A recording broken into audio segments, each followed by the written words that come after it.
My mom called me her rock. I didn't realize rocks don't get held the first time I had a panic attack. My mom thanked me for staying calm. I was 17, and somehow that tells you almost everything. Hey, my name is Ali. I'm 23. And for most of my life, being needed felt exactly the same as being loved. It took me a very long time to understand those are not the same thing. My dad didn't leave all at once.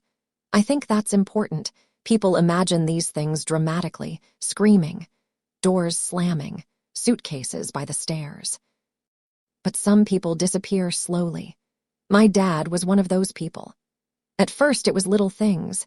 He stopped asking how school was, stopped coming downstairs for dinner, stopped laughing at movies with us. Then eventually, he stopped talking much at all. He'd sit in the recliner with the TV on too loud and a glass that smelled like whiskey balanced on his stomach.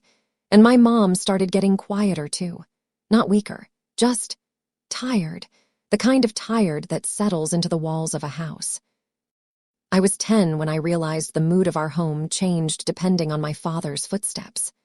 I learned the difference between drunk quiet, angry quiet, and asleep quiet. I learned how to tell whether my mom had been crying by the way she washed dishes. I learned all of that before I learned long division, and once adults notice you're observant, they start leaning on you, not intentionally, not cruelly, just gradually. Ali, can you check on your sister? Ali, don't upset your dad tonight. Ali, I need you to be mature about this. Mature. That's another word people use when a child stops acting like a child. My sister Ava was 6 years younger than me. She was loud, emotional, sensitive. If she cried, people rushed to comfort her. If I cried, people got nervous. So eventually I stopped. Not because I was strong. Because I could feel how badly everyone needed me not to. That's the thing about becoming the easy kid. Nobody asks if you're okay anymore. They assume, because you're responsible, because you're calm, because you handle things well. But handling things well isn't the same thing as not hurting. I wish somebody had known that. When I was 13, my mom started calling me her rock. She'd say it proudly too. I don't know what I'd do without you. At the time, it felt good, needed, important. I didn't understand yet that rocks are useful because they don't move. Because they don't fall apart. Because they carry weight quietly. When you're a kid, you confuse being relied on with being loved. And honestly, sometimes adults confuse those things too. My freshman year of high school, I won an academic award. Nothing huge, just a regional thing for writing. I remember standing backstage holding the certificate while parents filled the auditorium. I kept looking toward the entrance. My mom texted me 3 minutes before it started. Ava has rehearsal tonight. I'm so sorry. We'll celebrate this weekend. And I remember staring at that text thinking something that made me feel guilty immediately. I thought, if this mattered to me less, it would hurt less. So that's what I did. I started needing less, at least publicly. I stopped asking for rides, stopped talking about school much. Stopped mentioning when things felt hard, and everybody praised me for it. You're so independent. You've always been wise beyond your years. You're the kid parents dream about. I used to smile when people said things like that. Now I hear them differently, because sometimes easy just means trained not to inconvenience anyone. My dad officially moved out when I was 16. By then, it almost felt overdue, like a storm that had already happened emotionally finally arrived physically. Ava cried for weeks. Mom cried in private, and me, I organized boxes, called the cable company. Helped move furniture, made dinner, answered relatives when they called. One night, about a month after Dad left, my mom sat beside me on the couch. She looked exhausted, smaller somehow, and she said, I just don't know how I'd survive this without you. I remember feeling two things at the exact same time, pride and exhaustion. But only one of those emotions felt acceptable to show, so I smiled. That's what I always did. My first panic attack happened a year later, at school, middle of chemistry class, no warning. Suddenly, my chest got tight. My vision blurred. My heart started pounding so hard I genuinely thought something was wrong medically. The teacher walked me to the nurse's office. They called my mom. And when she arrived, she looked scared. Not annoyed, not angry, just scared. On the drive home, she asked quietly, "Why didn't you tell me things were getting this bad?" And I almost laughed, not because it was funny, because I didn't know how to explain that nobody had ever really taught me I was allowed to. When you're the stable one, people stop checking, not because they don't love you, because they trust your stability more than your pain. That's what happened to me.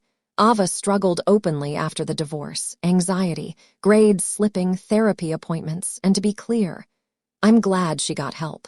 I genuinely am. But watching someone receive the softness you needed can make you grieve yourself a little.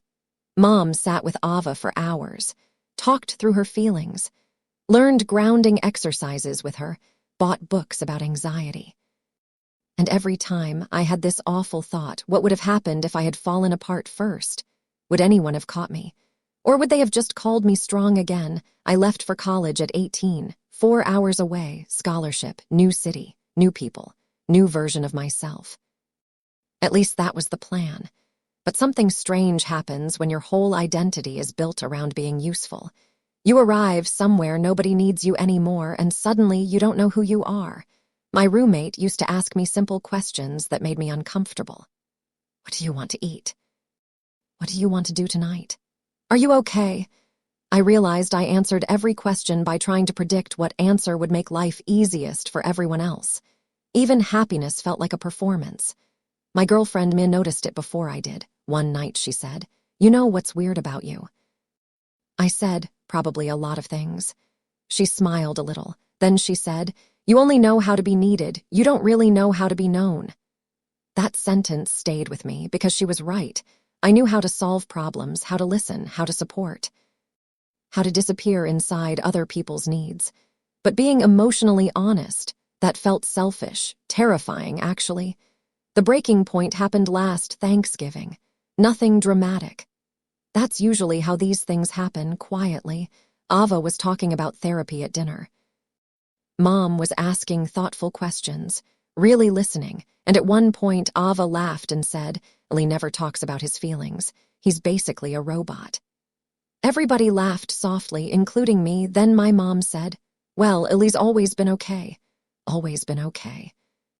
Something about hearing it out loud made my chest ache, because suddenly I realized that had become my entire identity in this family, not emotional, not struggling, not needing, just okay, reliable, manageable. I looked down at my plate for a second, then I said quietly, "I don't think anybody ever checked." The room went still, not dramatic still, just confused. Mom blinked. "What do you mean?" And for the first time in my life, I decided not to rescue everyone from the uncomfortable moment, I said. "I think everybody got used to me handling things." And after a while, it became easier to assume I didn't need help than to ask. Nobody spoke, so I kept going, not angry, just honest. I know Ava needed support. I'm glad she got it. I mean that.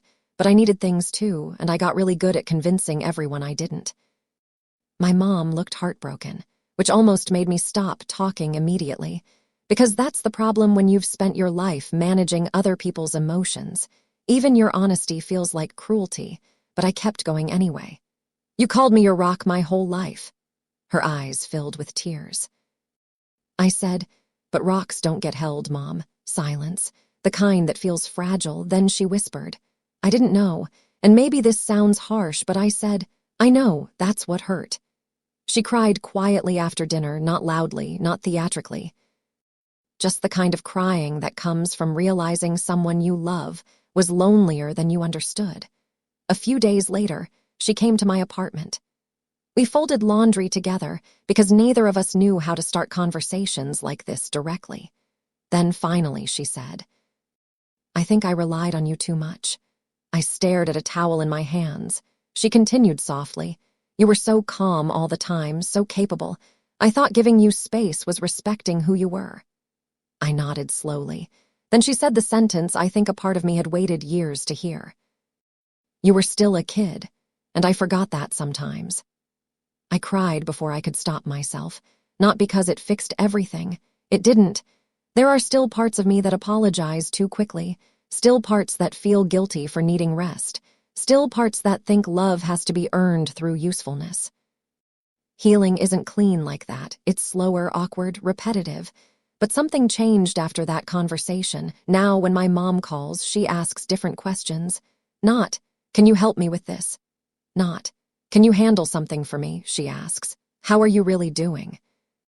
And sometimes, I still don't know how to answer.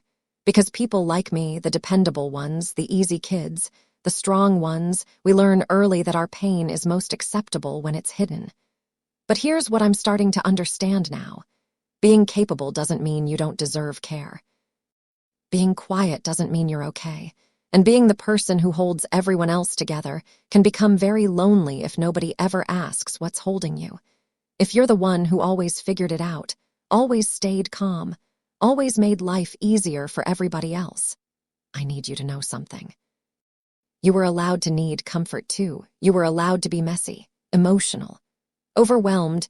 You were allowed to be a child before becoming someone's support system. And if nobody told you that back then, I'm telling you now, because strong people are not strong all the time. Some of them are just scared that if they stop carrying everything, nobody will carry them. I'm still learning how to take up space without apologizing for it. Still learning that being loved should not feel the same as being useful. Still learning that I don't have to earn rest. But I think I'm getting there, slowly. And recently, my mom hugged me goodbye after Sunday dinner, held on longer than usual. Then she looked at me and said, "You don't always have to be the strong one." And I don't know why, but hearing that at 23 felt a little like finally being allowed to put something down.